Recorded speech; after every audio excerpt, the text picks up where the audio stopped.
ਸਤਿ ਸ਼੍ਰੀ ਅਕਾਲ। ਤੁਸੀਂ ਜੁੜੇ ਹੋਏ ਹੋ ਪੰਜਾਬੀ ਰੇਡੀਓ USA ਦੇ ਨਾਲ ਤੇ ਮੈਂ ਹਾਂ ਪ੍ਰਵੀਨ ਸ਼ਰਮਾ ਲੈ ਕੇ ਹਾਜ਼ਰ ਹਾਂ program update Canada. Update Canada program ਦੇ ਵਿੱਚ ਕੈਨੇਡਾ ਦੇ ਵਿੱਚ ਵਾਪਰੀਆਂ ਅਹਿਮ ਅਤੇ ਵੱਡੀਆਂ ਖਬਰਾਂ ਬਾਰੇ ਤੁਹਾਨੂੰ ਦੇਵਾਂਗੇ ਖਾਸ ਜਾਣਕਾਰੀਆਂ।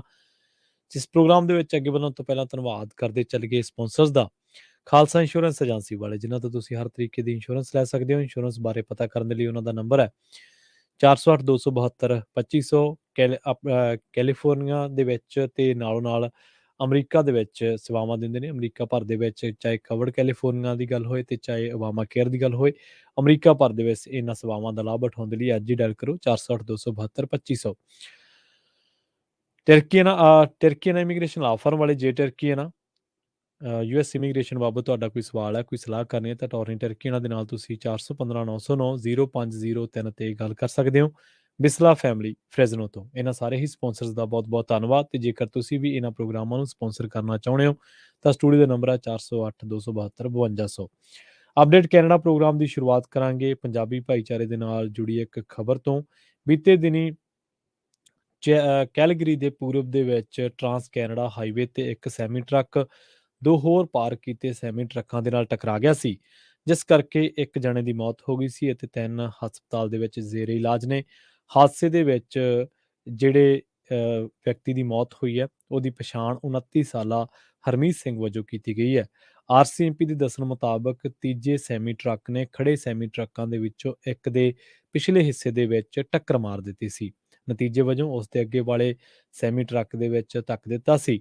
ਫੱਟੜ ਵਿਅਕਤੀਆਂ ਦੀ ਹਾਲਤ ਸਥਿਰ ਦੱਸੀ ਜਾ ਰਹੀ ਹੈ, ਪਰ ਹਰਮੀਤ ਸਿੰਘ ਇਸ ਹਾਦਸੇ ਦਾ ਸ਼ਿਕਾਰ ਹੋ ਗਿਆ ਤੇ ਉਸ ਦੀ ਪਛਾਣ ਹੁਣ 29 ਸਾਲਾ ਹਰਮੀਤ ਸਿੰਘ ਵਜੋਂ ਕੀਤੀ ਗਈ ਹੈ।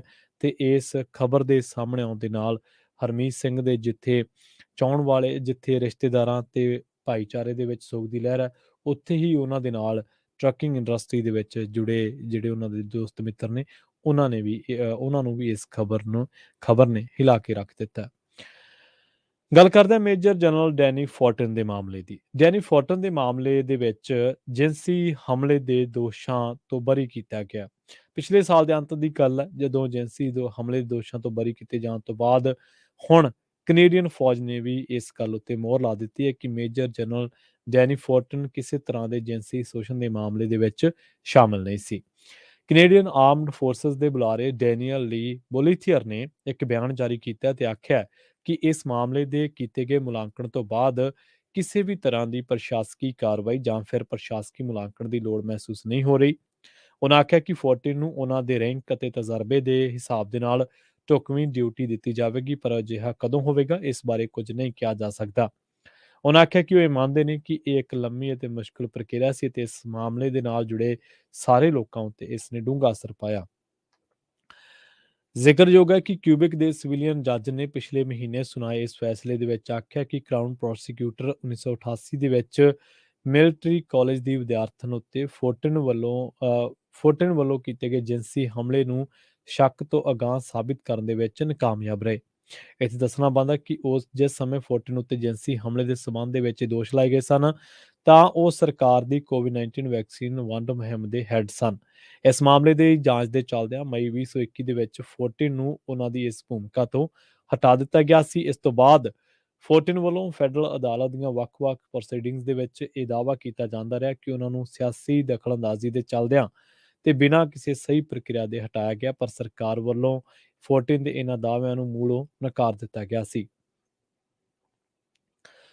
ਗੱਲ ਕਰਦੇ ਹਾਂ ਉਸ ਮਾਮਲੇ ਦੀ ਜਿਸ ਮਾਮਲੇ ਦੇ ਵਿੱਚ ਇੱਕ ਅਫਸਰ ਦੇ ਉੱਤੇ ਦੋਸ਼ ਲੱਗ ਰਹੇ ਨੇ ਕਿ ਇਸ ਨੇ ਇੱਕ ਬੀਬੀ ਨੂੰ ਸਰੀਰਕ ਸੰਬੰਧ ਬਣਾਉਣ ਦੇ ਲਈ ਮਜਬੂਰ ਕੀਤਾ। ਘਟਨਾ ਵੈਨਕੂਵਰ ਦੀ ਹੈ। ਹੁਣ 30 ਸਾਲਾ ਪੁਲਿਸ ਅਫਸਰ ਦੀ ਖੁਦਕੁਸ਼ੀ ਮਾਮਲੇ ਦੇ ਵਿੱਚ ਇਨਵੈਸਟੀਗੇਸ਼ਨ ਹੋ ਰਹੀ ਹੈ। ਪੀੜਤ ਦੀ ਭੈਣ ਦਾ ਕਹਿਣਾ ਹੈ ਕਿ ਇੱਕ ਹੋਰ ਅਫਸਰ ਦੇ ਨਾਲ ਸਰੀਰਕ ਸੰਬੰਧ ਬਣਾਉਣ ਦੇ ਲਈ ਉਸ ਨੂੰ ਮਜਬੂਰ ਕੀਤਾ ਜਾ ਰਿਹਾ ਸੀ। ਖੁਦਕੁਸ਼ੀ ਦਾ ਮਾਮਲਾ ਤਕਰੀਬਨ 4 ਸਾਲ ਪਹਿਲਾਂ ਦਾ। ਕਾਂਸਟੇਬਲ ਨਿਕੋਲ ਚੈਨ ਦੀ ਮੌਤ ਦੇ ਮਾਮਲੇ ਦੇ ਵਿੱਚ ਹੁਣ ਇਨਕੁਐਸਟ ਸ਼ੁਰੂ ਹੋ ਗਈ ਹੈ। ਵੈਨਕੂਵਰ ਪੁਲਿਸ ਵੱਲੋਂ 30 ਸਾਲਾ ਅਫਸਰ ਦੀ ਮੌਤ ਸੰਬੰਧੀ ਜਾਣਕਾਰੀ BC ਕੋਰੋਨਰਸ ਸਰਵਿਸ ਦੇ ਕੋਲ ਸਾਲ 2019 ਦੇ ਵਿੱਚ 27 ਜਨਵਰੀ ਨੂੰ ਪਹੁੰਚਾਈ ਗਈ ਸੀ। ਇਨਕੁਐਸਟ ਦੇ ਦੌਰਾਨ ਪੀੜਤ ਅਫਸਰ ਦੀ ਭੈਣ ਨੇ ਦੱਸਿਆ ਕਿ ਉਸ ਦਾ ਮੰਨਣਾ ਹੈ ਕਿ ਕਾਂਸਟੇਬਲ ਨਿਕੋਲ ਚੈਨ ਨੂੰ ਡਿਪਾਰਟਮੈਂਟ ਦੇ ਵਿੱਚ ਇੱਕ ਹੋਰ ਅਫਸਰ ਦੇ ਨਾਲ ਸਰੀਰਕ ਸੰਬੰਧ ਬਣਾਉਣ ਦੇ ਲਈ ਬਲੈਕਮੇਲ ਕੀਤਾ ਜਾ ਰਿਹਾ ਸੀ। ਜੈਨੀਫਰ ਚੈਨ ਨੇ ਕਿਹਾ ਕਿ ਉਸ ਦਾ ਮੰਨਣਾ ਹੈ ਕਿ ਉਸ ਦੀ ਭੈਣ ਦੀ ਮਾਨਸਿਕ ਸਿਹਤ ਸੰਬੰਧੀ ਸਮੱਸਿਆ ਇੱਕ ਕੋ-ਵਰਕਰ ਵੱਲੋਂ ਕੀਤੇ ਗਏ ਜਿਨਸੀ ਹਮਲੇ ਦੇ ਕਰਕੇ ਸ਼ੁਰੂ ਹੋਈ ਸੀ, ਜਿਸ ਦੇ ਨਤੀਜੇ ਵਜੋਂ ਉਸ ਨੇ ਜਾਨ ਦੇ ਦਿੱਤੀ। ਉਸਨੇ ਕਿਹਾ ਕਿ ਕਾਂਸਟੇਬਲ ਨਿਕੋਲ ਚੈਨ ਨੂੰ ਪਰੇਸ਼ਾਨੀ ਅਤੇ ਡਿਪਰੈਸ਼ਨ ਦਾ ਸਾਹਮਣਾ ਕਰਨਾ ਪਿਆ ਸੀ ਅਤੇ ਉਸਨੇ ਸਾਲ 2017 ਦੇ ਵਿੱਚ ਪੁਲਿਸ ਚੀਫ ਨੂੰ 2 ਸੀਨੀਅਰ ਅਫਸਰਾਂ ਉੱਥੋਂ ਹੋਏ ਜਿਨਸੀ ਸ਼ੋਸ਼ਣ ਦੀ ਸ਼ਿਕਾਇਤ ਵੀ ਕੀਤੀ ਸੀ। ਇੱਥੇ ਦੱਸਦੇ ਚੱਲੀਏ ਕਿ ਇਨਕੁਐਸਟ ਦੇ ਦੌਰਾਨ ਜਿਊਰੀ ਕੋਲ ਸਬੂਤ ਅਤੇ ਗਵਾਹ ਪੇਸ਼ ਹੋਣਗੇ ਅਤੇ ਫਿਰ ਜਿਊਰੀ ਕੋਲ ਮੌਕਾ ਹੋਵੇਗਾ ਕਿ ਅਜਿਹੀਆਂ ਮੌਤਾਂ ਦੇ ਵਿੱਚ ਬਚਾਅ ਲਈ ਸਿਫਾਰਸ਼ਾਂ ਪੇਸ਼ ਕੀਤੀਆਂ ਜਾ ਸਕਣ। ਇਹ ਇਨਕੁਐਸਟ ਇਸ ਸਮੇਂ ਕੀਤੀ ਜਾ ਰਹੀ ਹੈ ਜਦ ਕੁਝ ਹੀ ਮਹੀਨੇ ਪਹਿਲਾਂ ਅਫਸਰ ਦੇ ਪਰਿਵਾਰ ਨੇ ਵੀਪੀਡੀ ਖਿਲਾਫ ਮੁਕੱਦਮਾ ਕੀਤਾ ਤੇ ਅਸੁਰੱਖਿਅਤ ਕੰਮ ਦੇ ਮਾਹੌਲ ਕਰਕੇ ਮਾੜੀਆਂ ਨੀਤੀਆਂ ਕਰਕੇ ਕਾਂਸਟੇਬਲ ਚੈਨ ਨੂੰ ਜਿਨਸੀ ਹਮਲੇ ਅਤੇ ਸ਼ੋਸ਼ਣ ਦਾ ਸਾਹਮਣਾ ਕਰਨਾ ਪਿਆ। ਮੁਕੱਦਮੇ ਦੇ ਵਿੱਚ ਕਾਂਸਟੇਬਲ ਦੇ 2 ਸੀਨੀਅਰ ਅਫਸਰਾਂ ਦਾ ਨਾਮ ਵੀ ਦਿੱਤਾ ਗਿਆ ਜਿਨ੍ਹਾਂ ਦੇ ਨਾਲ ਉਸ ਦੇ ਕਥਿਤ ਰਿਸ਼ਤੇ ਸਨ। ਦੋਵਾਂ ਅਫਸਰਾਂ ਸਾਰਜੈਂਟ ਗ੍ਰੈਗ ਮਕੋਲੋ ਅਤੇ ਸਾਰਜੈਂਟ ਡੇਵਿਡ ਵੈਨ ਪੈਟਨ ਨੇ ਵੀਪੀਡੀ ਛੱਡ ਦਿੱਤੀ ਹੈ। ਸਾਰਜੈਂਟ ਮਕੂਲੋ ਨੇ ਅਸਤੀਫਾ ਦਿੱਤਾ ਹੈ ਤੇ ਵੈਨ ਪੈਟਨ ਨੂੰ ਡਿਸਮਿਸ ਕਰ ਦਿੱਤਾ ਗਿਆ। ਇਹ ਘਟਨਾ 4 ਸਾਲ ਪਹਿਲਾਂ ਵਾਪਰੀ ਸੀ ਜਦੋਂ ਕਾਂਸਟੇਬਲ ਨਿਕੋਲ ਚੈਨ ਦੀ ਉਹਨੇ ਖੁਦਕੁਸ਼ੀ ਕਰ ਲਈ ਸੀ ਤੇ ਉਸ ਤੋਂ ਬਾਅਦ ਉਸ ਦੇ ਪਰਿਵਾਰਕ ਮੈਂਬਰਾਂ ਦਾ ਇਹ ਕਹਿਣਾ ਹੈ, ਦਾਅਵਾ ਹੈ ਕਿ ਕਾਂਸਟੇਬਲ ਨਿਕੋਲ ਚੈਨ ਨੂੰ ਡਿਪਾਰਟਮੈਂਟ ਦੇ ਵਿੱਚ ਇੱਕ ਹੋਰ ਅਫਸਰ ਦੇ ਨਾਲ ਸਰੀਰਕ ਸੰਬੰਧ ਬਣਾਉਣ ਦੇ ਲਈ ਬਲੈਕਮੇਲ ਕੀਤਾ ਜਾ ਰਿਹਾ ਸੀ ਤੇ ਇਸ ਤੋਂ ਬਾਅਦ ਉਸ ਦੀ ਮਾਨਸਿਕ ਸਿਹਤ ਵਿਗੜ ਗਈ ਸੀ। ਜੈਨੀਫਰ ਚੈਨ ਜਿਹੜੇ ਕਿ ਮ੍ਰਿਤਕ ਕਾਂਸਟੇਬਲ ਨਿਕੋਲ ਚੈਨ ਦੇ ਭੈਣ ਨੇ, ਉਹਨਾਂ ਨੇ ਇਹ ਗੱਲ ਦਾ ਦਾਅਵਾ ਕੀਤਾ। ਤੇ ਗੱਲ ਕਰਦੇ ਹਾਂ ਕੈਨੇਡੀਅਨਾਂ ਦੇ ਸੀਰੀਆ ਦੇ ਵਿੱਚ ਫਸੇ ਹੋਣ ਦੀ। ਪ੍ਰਧਾਨ ਮੰਤਰੀ ਜਸਟਿਨ ਟਰੂਡੋ ਦਾ ਇਸ ਮਾਮਲੇ ਉੱਤੇ ਕਹਿਣਾ ਹੈ ਕਿ ਉਹਨਾਂ ਦੀ ਸਰਕਾਰ ਨੇ ਅਜੇ ਇਹ ਫੈਸਲਾ ਕਰਨਾ ਹੈ ਕਿ ਉਹ ਉੱਤਰ ਪੂਰਬੀ ਸੀਰੀਆ ਦੇ ਵਿੱਚ ਜੇਲ੍ਹ ਦੇ ਵਿੱਚ ਬੰਦ ਕੈਨੇਡੀਅਨਾਂ ਨੂੰ ਵਾਪਸ ਭੇਜਣ ਦੇ ਲਈ ਸੰਘੀ ਅਦਾਲਤ ਦੇ ਆਦੇਸ਼ ਨੂੰ ਅਪੀਲ ਕਰਨਗੇ ਜਾਂ ਫਿਰ ਸਵੀਕਾਰ ਕਰੇਗੀ ਉਹਨਾਂ ਦੀ ਸਰਕਾਰ। ਤਾਂ ਇਸ ਮਾਮਲੇ ਦੇ ਵਿੱਚ ਆਪਾਂ ਪਿਛਲੇ ਦਿਨੀ ਵੀ ਪੰਜਾਬੀ ਰੇਡੀਓ ਯੂਐਸਏ ਤੇ ਇੱਕ ਖਬਰ ਸਾਂਝੀ ਕੀਤੀ ਸੀ ਜਿਸ ਖਬਰ ਦੇ ਵਿੱਚ ਇਹ ਦਾਅਵਾ ਕੀਤਾ ਗਿਆ ਸੀਗਾ ਕਿ ਕੈਨੇਡੀਅਨ ਸਰਕਾਰ 19 ਜਿਹੜੇ ਕੈਨੇਡੀਅਨਸ ਨੇ ਉਹਨਾਂ ਨੂੰ ਸੀਰੀਆ ਦੇ ਵਿੱਚੋਂ ਵਾਪਸ ਲਿਆ ਸਕਦੀ ਹੈ ਜਿਹੜੇ ਕਿ ਇਸ ਵੇਲੇ ਕੈਂਪਾਂ ਦੇ ਵਿੱਚ ਨੇ। ਤਾਂ ਉਹਦੇ ਬਾਰੇ ਹੁਣ ਇੱਕ ਐਂਗਲ ਹੋਰ ਉੱਭਰ ਕੇ ਆ ਰਿਹਾ। ਉਹ ਐਂਗਲ ਇਹ ਹੈ ਕਿ ਇਹਨਾਂ ਦੇ ਉੱਤੇ ਸੀਰੀਆ ਦੇ ਘਰੇਲੂ ਯੁੱਧ ਦੇ ਦੌਰਾਨ ਆਈਐਸ ਦੇ ਵਿੱਚ ਸ਼ਾਮਲ ਹੋਣ ਦਾ ਸ਼ੱਕ ਆ ਪਰ ਕਿਸੇ ਤੇ ਦੋਸ਼ ਨਹੀਂ ਲਗਾਇਆ ਗਿਆ। ਸੋ ਆਈਐਸਆਈ ਦੇ ਵਿੱਚ ਸ਼ਾਮਲ ਹੋਣ ਦੇ ਸ਼ੱਕ ਨੇ। ਤਾਂ ਹੁਣ ਪ੍ਰਧਾਨ ਮੰਤਰੀ ਨੇ ਕਿਹਾ ਕਿ ਅਸੀਂ ਕਿਉਂਕਿ ਕੈਨੇਡੀਅਨਾਂ ਦੀ ਸੁਰੱਖਿਆ ਅਤੇ ਉਹਨਾਂ ਦਾ ਬਚਾਅ ਵੀ ਕਰਨਾ ਹੈ ਤੇ ਇਹ ਸਾਡੀ ਹਮੇਸ਼ਾ ਪਹਿਲ ਹੈ। ਅਸੀਂ ਇਸ ਮੁੱਦੇ ਨੂੰ ਹੁਣ ਧਿਆਨ ਦੇ ਨਾਲ ਦੇਖ ਰਹੇ ਹਾਂ ਤੇ ਪ੍ਰਧਾਨ ਮੰਤਰੀ ਨੇ ਇਸ ਗੱਲ ਤੇ ਟਿੱਪਣੀ ਉਦੋਂ ਕੀਤੀ ਜਦੋਂ ਉਹ ਕੁਆਂਟਮ ਟੈਕਨੋਲੋਜੀ ਦੇ ਦੌਰੇ ਦੇ ਦੌਰਾਨ ਪੱਤਰਕਾਰਾਂ ਦੇ ਸਵਾਲਾਂ ਦਾ ਜਵਾਬ ਦੇ ਰਹੇ ਸਨ ਤੇ ਉਹ ਕਹਿੰਦੇ ਕਿ ਅਸੀਂ ਇਸ ਗੱਲ ਦੀ ਨਜ਼ਰ ਰੱਖ ਰਹੇ ਹਾਂ ਕਿ ਅਸੀਂ ਇਹਨਾਂ ਨੂੰ ਤਾਂ ਲਿਆਉਣਾ ਜਿਹੜਾ ਫੈਡਰਲ ਸੰਘੀ ਅਦਾਲਤ ਦਾ ਜਿਹੜਾ ਫੈਸਲਾ ਹੈ ਉਹਨੂੰ ਅਸੀਂ ਅਪੀਲ ਕਰਨਾ ਜਾਂ ਸਵੀਕਾਰ ਕਰਨਾ ਇਹਦੇ ਤੇ ਵੀ ਚਰਚਾ ਕਰਾਂਗੇ ਤੇ ਨਾਲ ਹੀ ਅਸੀਂ ਕੈਨੇਡੀਅਨ ਆ ਚਾਹੇ ਉਹ ਸੀਰੀਆ ਦੇ ਵਿੱਚ ਨੇ ਚਾਹੇ ਕੈਨੇਡਾ ਦੇ ਵਿੱਚ ਨੇ ਉਹਨਾਂ ਦੀ ਸੁਰੱਖਿਆ ਦੇ ਲਈ ਵਚਨਬੱਧ ਹਾਂ ਤੇ ਇਹਨਾਂ ਦੇ ਵਿੱਚ ਦੱਸਦੇ ਚੱਲੀਏ ਕਿ 6 ਔਰਤਾਂ ਤੇ 13 ਬੱਚੇ ਸ਼ਾਮਲ ਨੇ ਜਿਹੜੇ ਸਾਲਾਂ ਤੋਂ ਕੈਂਪਾਂ ਜਾਂ ਫਿਰ ਜੇਲ੍ਹਾਂ ਦੇ ਵਿੱਚ ਨਜ਼ਰਬੰਦ ਨੇ। ਰੁੱਖ ਕਰਦੇ ਹਾਂ ਸਕਾਰਬਰੋ ਦਾ।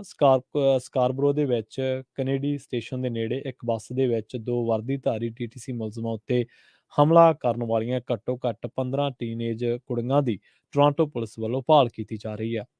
ਕੈਨੇਡੀ ਰੋਡ ਅਤੇ ਮੈਰੀਅਨ ਰੋਡ ਇਲਾਕੇ ਦੇ ਵਿੱਚ ਦੁਪਹਿਰੇ 3:30 ਵਜੇ ਤੋਂ ਬਾਅਦ ਪੁਲਿਸ ਅਧਿਕਾਰੀਆਂ ਨੂੰ ਇਸ ਹਮਲੇ ਬਾਰੇ ਜਾਣਕਾਰੀ ਦਿੱਤੀ ਗਈ ਸੀ।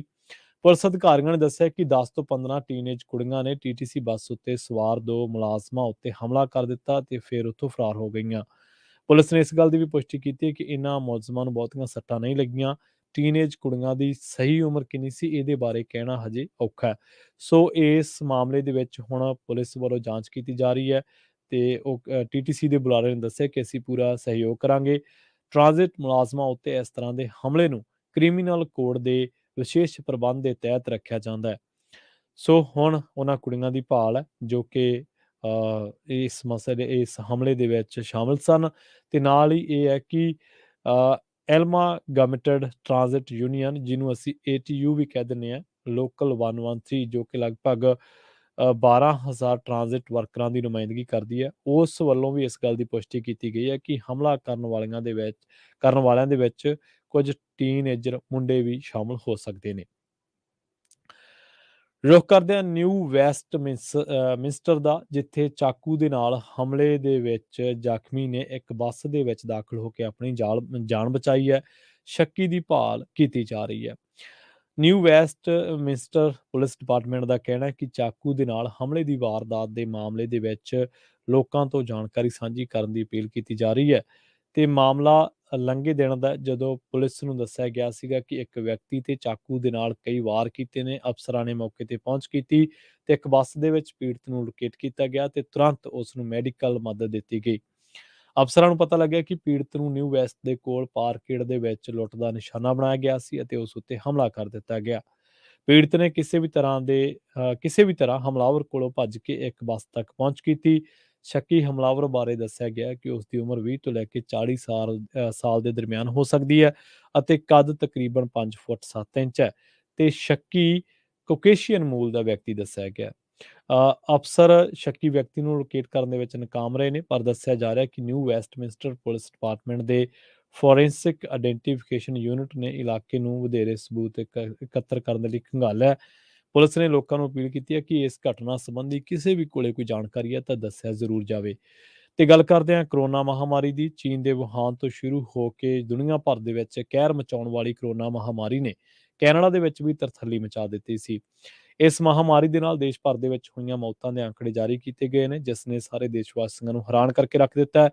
ਪਬਲਿਕ ਹੈਲਥ ਏਜੰਸੀ ਵੱਲੋਂ ਜਾਰੀ ਅੰਕੜਿਆਂ ਦੇ ਵਿੱਚ ਕਿਹਾ ਗਿਆ ਹੈ ਕਿ ਸ਼ੁਰੂ ਤੋਂ ਲੈ ਕੇ ਹੁਣ ਤੱਕ ਕੈਨੇਡਾ ਦੇ ਵਿੱਚ ਇਸ ਨਾਮਰਾਦ ਭੈੜੀ ਬਿਮਾਰੀ ਨੇ 50,000 ਤੋਂ ਵੱਧ ਲੋਕਾਂ ਦੀ ਜਾਨ ਲੈ ਲਈ ਹੈ।